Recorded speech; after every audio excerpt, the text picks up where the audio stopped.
बाप का पता नहीं माता से जुटा न नाता विधाता बन के बैठा कोठरी। बाबू के पता ही नहीं ने बेटवा के बियाह होत बा। अंतिम में नंबर मिला भैया। ये मास्टर साहब देखा राजा दशरथ के पूर्व जन्म की बात है। राजा दशरथ जाके विश्वामित्र मुनि से पूछने लगे, कहा कि आप हमें बताइए कि क्या कारण है कि राम हमारे घर जन्म लिए, राम भगवान हमारे घर कैसे जन्म लिए। ए मास्टर साहब तरजू है बा कहा साना नाना रतिया डोले, साना नाना रतिया डोले बहई जब पवन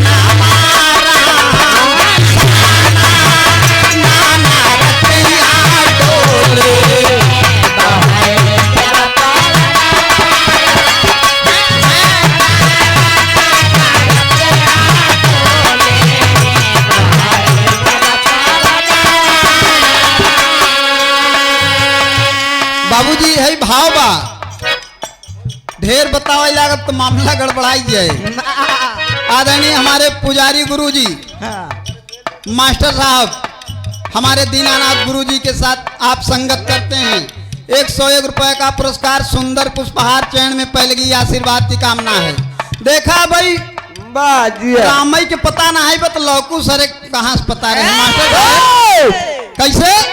अरे राजा दशरथ रोवई लागे, राजा दशरथ रोवई लागे गुरुवर के सम्मान, राजा दशरथ रोवई लागे गुरुवर के सम्मान,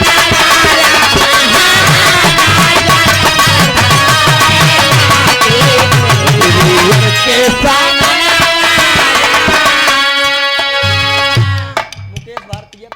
आप मुकेश भारतीय पोखरा की 500 जमी से पार सारी माया 51 रुपए का पुरस्कार। मास्टर साहब अरे राजा दशरथ रोवई लागे गुरुवर के समानारा, अरे कौने करनवा भैले, अरे कौने करनवा भैले हमारे विधनवा राम। बाबूजी काहे का कारण बागी भगवान राम हमारे यहाँ जन्म लिए बतावा बाबूजी मुनि जी बतावे लागन कहे पास में एक जंगल है आप वहीं चले जाइए, वहीं चले जाइए सारी बात मालूम चल जाएगी। जब आप जाएंगे रास्ते से तो एक मुनि जी मिलेंगे और राख खाते हुए मिलेंगे। कहे अच्छा कहे दूसरे मिलेंगे वो आगे खाते हुए मिलेंगे, आग जलती रहेगी खाते रहेंगे। कहे अच्छा बाबूजी आखिरी में आप जब पहुंचेंगे तो जा करके एक लड़का है वो पैदा होता है तुरंत मर जाता है, वही बताएगा आपको सारी रहस्य। ए बाबूजी तो होता क्या है कहीं राजा दशरथ चली भैले, अरे कहीं है बिया बनवारा, अरे बाबा जी करते रहले राखी के भोजनवा राम, बाजी करते रहले राखी के भोजनवा।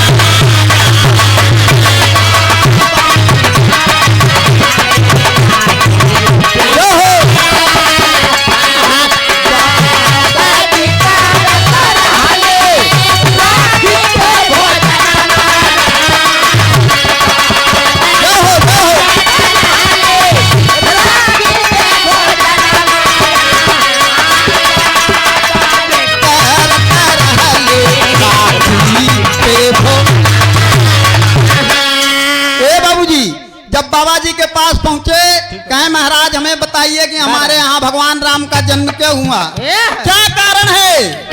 ए बाबूजी इधर तो कहे हम राखी खाते राखी खाए कि तो का हम दर पता सारी बात बताई। कहाँ आगे चले जाइए, एक मुनि जी बैठे हैं और आगे बुकावत हुई वही बताई। आगे गए बाबूजी, उनके लगे तो नहीं इनकार कहिए। कहीं आगे जाइए, एक राजा है, उनके यहाँ एक लड़का पैदा होता है, मर जाता है। तो होत का मास्टर साहब, कहीं राजा दशरथ चली भैले और बहतई कदमवारा, अरे जैसे पहुँचे उनके भवन, मरी गया ललनवारा।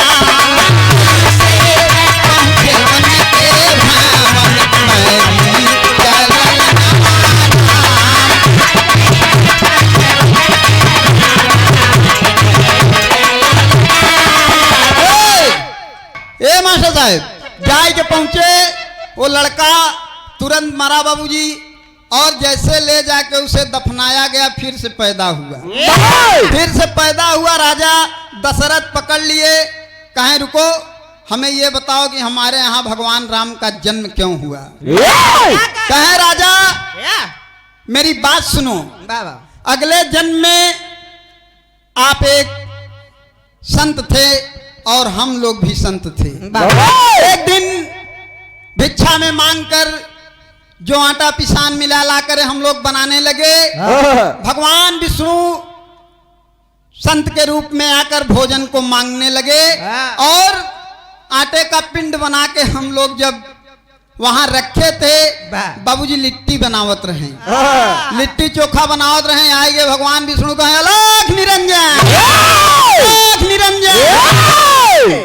बाबूजी मांगे लगे, लेकिन कहें आप हमें दे दीजिए, बहुत भूख लगी है। कहें तोहका दे दे, तो कहा हम राखी बुकाऊ।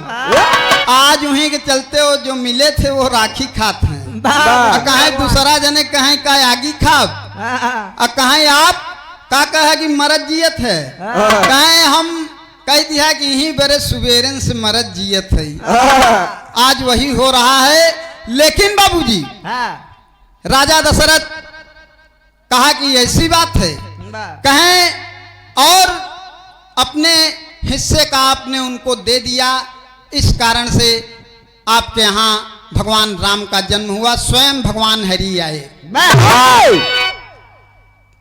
गुरु भोला बाबा दीन बोलेला बयनवारा, अरे नीबी मकनवा बाटे हारा के तरन